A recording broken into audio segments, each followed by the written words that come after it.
Asabotsy faharoa amby roapolo ny volana Jolay 7 atolotra ny araba Douglas Tokovavy ary dia asaina ianao anaraka indray ny fampahalalam-baovao amin'ity takariva ity ny vaovaon'ny fampianarana ny fimakomanan'ireo mpiatrika ny fanadinana baccalauréat amin'ny alatsinainy avy izao ny vaovao mahakasika ny tontolo politika ny sehatry ny toe-karena ny fomba fahitan'ireo olona ny vola vaovao hatramin'izay fotoana ny voahan'izay ankoatr'izay ihany koa ny sehatry ny fanatanjahantena dia omena lako ireo vaovao ireo amin'ity takariva ity tontolo ny fampianarana ary aloha no kafatsika ny fampahalalam-baovao efa tsara lamina avokoa ny efitrano iatrehan'ireo mpianatra ny fanadinana baccalauréat amin'ny alatsinainy ho avy izao mba tsy isian'ny tampoka sy ny rotoroto amin'ny ho andron'ny fanadinana io tsy vitsy tamin'izy ireo no nisafidy hijery ny efitrano fiadinana.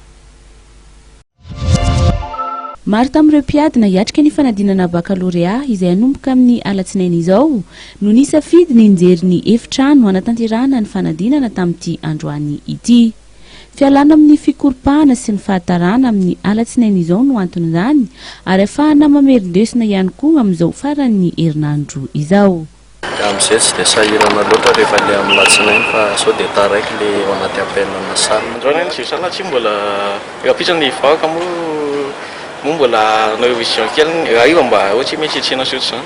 Izay mba misy fotoana kely rapitra kakanaina mo manao revision kely koa. Efitrano mpanadinana ho an'ny zandriny hanalabaka kosa no jereny ity tovolahy ity.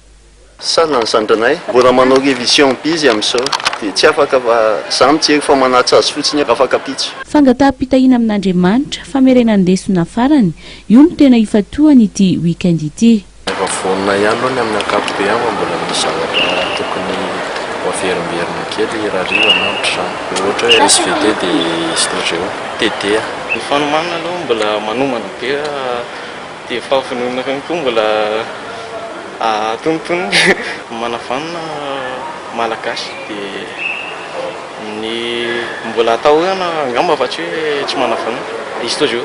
Io ihany. Inona zao no matière mbola mila hoe anaovana révision kely ao anatin'izao weekend zao? SVT ngamba sisa. Ny taranja filozofia no isantatra ny fanadinana baccalauréat amin'ny alatsinainy izao manerana ny nosy.